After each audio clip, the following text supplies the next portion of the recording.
Mainit na pinag-uusapan ngayon ang bagong teleserye na papalit sana sa Batang Quiapo na pagbibidahan din ni Coco Martin. Ang Sigabo na e-eri sana noong March 16 pero hindi ito natuloy sa kadailanang sobrang napagod ang team ng Batang Quiapo sa mga huling eksena nito bilang pagtatapos ng primetime bidang ito.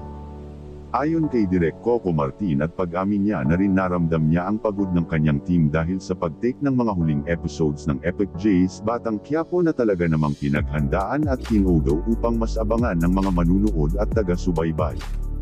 Ipinaliwanag din ni Coco Martin ang totoong dahilan ng pagkakaudlot ng pag-eri ng Sigabo at humihingi na rin siya ng paumanhin sa mga Pilipino ayon pa sa kanya habang sinushoot nila ang Sigabo.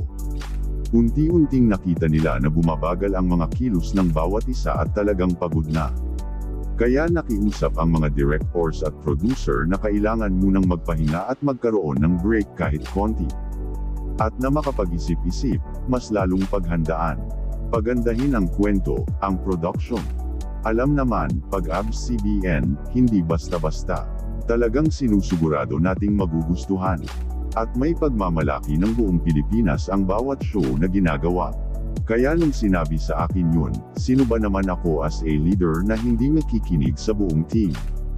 Kaya kinausap ko ang management ng ABS-CBN at ipinalawanag ko sa kanila na nalulungkot man ako. Ayaw ko mang gawin yun pero kailangan ng team na magpahinga muna. Kahit konti para masigurado natin na kapag buo namin ang Sigabo, sisigirenduhin namin mula umpisa hanggang dulo talagang papantay sa ang probinsyano hanggang Batang Quiapo.